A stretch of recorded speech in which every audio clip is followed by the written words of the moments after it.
Hai, gimana kabar semuanya? Apa kalian sudah berpakaian rapi, memakai jas branded terbaru, dasi premium class, dan sepatu pantopel Cibaduyut? Ya, karena film kali ini kita akan membahas orang-orang agen khusus yang berpakaian rapi, di mana sepasang agen rahasia menjadi target buruan agensi lainnya. Walaupun hal seperti ini sangatlah langka, tapi ketika film berbicara yang nggak mungkin menjadi mungkin, yang tak mungkin menjadi mungkin, yang tidak mungkin menjadi mungkin, tanpa banyak basa dan basi, mari kita gaskan!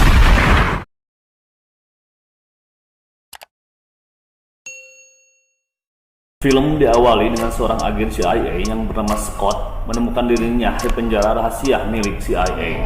Penjara ini bukanlah di daratan, melainkan di lautan yang mencapai kedalaman 30.000 meter dari permukaan air. Black site? No. Selain Scott, ada pula agen lain yang sama masuk penjara itu yang bernama Marco. Marco menjelaskan sangat mustahil untuk bisa melarikan diri dari penjara ini. Marco pun bertanya kepada Scott apa yang kau perbuat sehingga bisa berada di penjara ini. Scott pun terdiam dan scene selanjutnya akan memperlihatkan Scott sebelum tertangkap. Di pagi yang sangat cerah di mana sinar matahari sudah menembus kamar, Scott dan rekannya mulai terbangun. Entah apa yang mereka lakukan semalam, yang pastinya sekarang mereka sedang memakai pakaiannya masing-masing. Ya, ini adalah Melissa atau Mel, merupakan partner dari Scott sesama agen CIA. Perut pun mulai berbunyi aneh dan itu tandanya lapar. Mel pun pergi membeli makanan di restoran cepat saji terdekat. Sebagai agen rahasia yang sangat peka terhadap lingkungan sekitar, Scott pun mengawasi Mel dari jauh. Tak lama kemudian terdengar suara pintu diketuk. Dengan hati-hati Scott membuka pintunya dan ternyata hanyalah seorang pelayan apartemen. Scott menyuruh pelayan itu untuk kembali lagi dalam 1 jam ke depan. Tapi tiba-tiba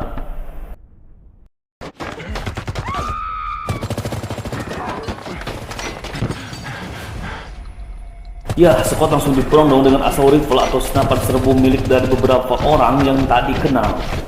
Dan jarak dekat pun tak dapat dihindarkan. Scott pun terus berlari ke tempat Mel yang hendak memberi makanan tadi. Namun orang-orang itu terus mengejar dan memburunya. Mel meminta Scott untuk mengcovernya karena disk atau flash disk milik Mel tertinggal. Dia pun hendak mengambilnya. Peluru senapan Scott pun habis menyebabkan Scott tidak bisa mengcover Mel. Dan akhirnya Mel pun tertembak di dada sebelah kiri atasnya. Scott pun hanya bisa terdiam kaku melihat Mel yang dihabisi musuhnya. Scott pun melarikan diri setelah si pemburu gagal menembaknya. Scott menelepon seseorang dan menjelaskan apa yang menimpanya. Dia pun disuruh menemui seseorang yang bernama Milton yang berjarak 55 mil dari tempatnya sekarang. Dan memastikan tidak ada yang mengikutinya. Untuk menghilangkan jejak, Scott pun membuang handphonenya. Setibanya di tempat yang dijanjikan, Scott terkejut mendapati Milton yang telah tewas dengan luka tembak. Banyak lama Scott pun berlari tapi terlambat dan Scott pun tertangkap. Yang masih menangkap Scott masih sama agensi di mana mereka mengincar disk atau flash disk yang Scott bawa. Disk itu terbagi dua di mana Scott dan Mel memegangnya masing-masing. Sedikit informasi, disk tersebut berisi rahasia-rahasia misi dan rutinitas para agen CIA yang dapat dijual ke negara lain dengan harga selangit. Scott dibawa ke sebuah kapal selam. Pemimpin penangkapan ini bernama Agen Ferris yang berkolaborasi dengan agensi lainnya yang bernama Edward.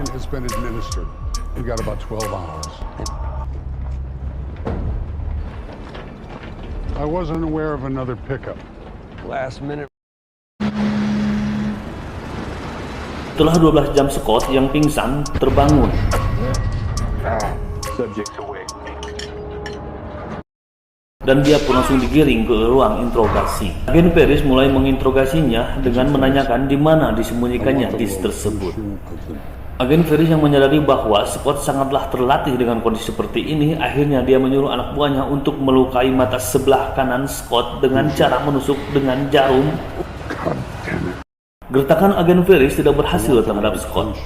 Akhirnya dia menyuruh Agen Edward untuk membujuk Scott di mana Edward ini pernah menjadi atasannya dan dia lebih mengenalnya. Edward pun memulai percakapannya dengan Scott, di mana dia bisa membebaskan Scott dari sini asalkan Scott mau memberitahu lokasi disk tersebut.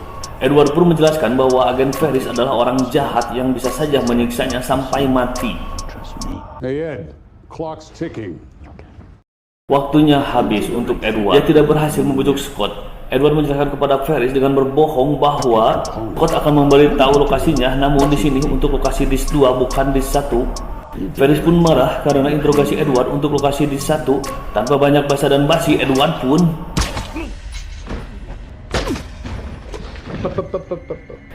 menembak Ferris dan menghabisi semua anak buahnya. Scott pun tersadar bahwa orang yang paling jahat adalah Edward, yang dia juga mengingini disk itu untuk dijual. Edward pun mulai menginterogasi kembali dengan menggunakan sifat aslinya yang jahat dan tengil. Scott dipaksa berbicara tentang lokasi disknya dengan ditodongannya pisau ke arah bagian spare part paling sensitif Scott. Datanglah sepasang agen CIA yang bernama Ryan dan Tyler.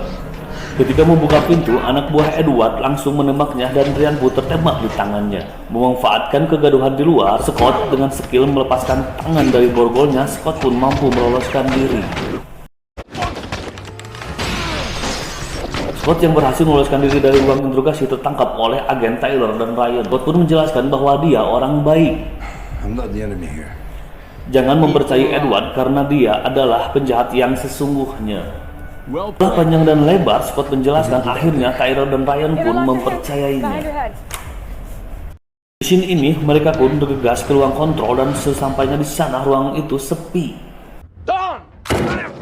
Benar saja itu adalah jebakan dari Edward. Jarak dekat pun terjadi dan di sini Ryan tertembak. Keselamatan Tyler, Scott pun memutuskan meninggalkan Ryan dan menyelamatkan diri bersama Tyler. Hold it. Let's go. You gotta get out of this. It's too late. Fucking die. Pun marah karena Scott meninggalkan Ryan di sana. Scott pun menjelaskan Ryan sudah sekarat dan dapat membahayakan nyawa mereka berdua apabila mereka masih tetap berada di sana. It's time to change that. Scott yang merasa kekurangan manpower sepeninggalnya Ryan, Use another. Scott pun membuat rencana menambah lagi personil dengan membujuk Navi yang bernama Marco. Could use another. Di sini selanjutnya, kapal pun berguncang. Itu tandanya kapal akan naik ke permukaan dan itu menjadi kabar baik untuk Scott. Akibat peperangan yang menyebabkan kebocoran, Kapten Dirus, pemilik kapal, memutuskan untuk naik ke permukaan. Edward pun ke tempat Kapten Dirus dengan skill bersilat lidahnya membujuk Kapten Dirus agar mempertahankan kedalaman. Edward pun beralibi dengan memfitnah Scott, penjahat yang berbahaya yang akan mengganggu keamanan nasional dan akan melarikan diri ketika kapal naik ke permukaan. Used to be one of ours. Di sisi lain, Marco, Scott, dan Tyler membuat rencana untuk menghabisi anak buah Edward. Menjadikan Tyler sebagai umpan, bagian anak buah Edward selesai dihabisi. What the?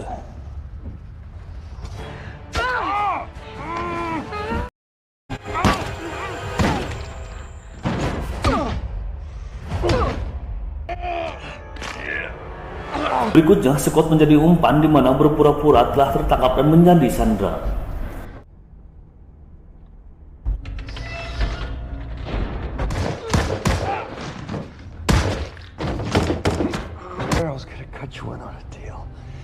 Setelah melumpuhkan semua anak buahnya, Scott dan Tyler pun bergegas mengejar Edward yang berada di ruang Kapten Dirus.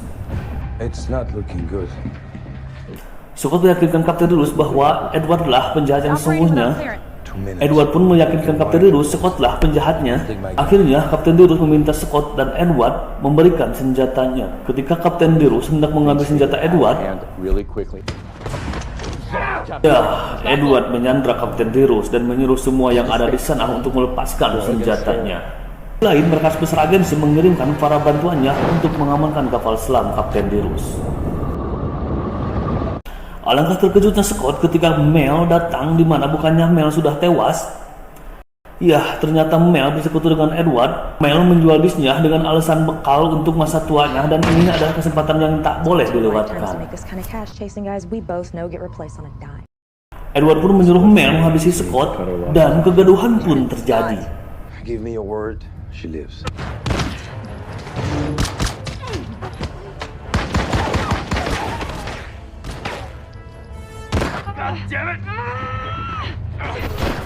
Edward tewas dengan tembakan Scott.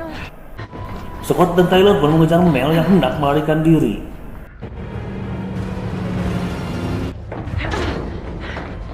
Tapi sayangnya mereka tertangkap agensi pusat. Mel pun berhasil kabur. Di sini selanjutnya, Scott dan Tyler melaporkan semua yang terjadi di kapal selam di kantor pusat. Anything you'd like to say before? No. Mel yang menikmati hasil penjualan bisnya pergi traveling di beberapa negara sampai akhirnya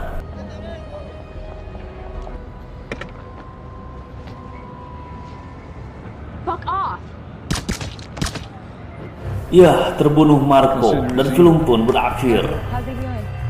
Film yang sangat penuh dengan ketegangan, di mana teman bisa menjadi lawan, begitu juga sebaliknya. Sampai bertemu lagi di film-film selanjutnya.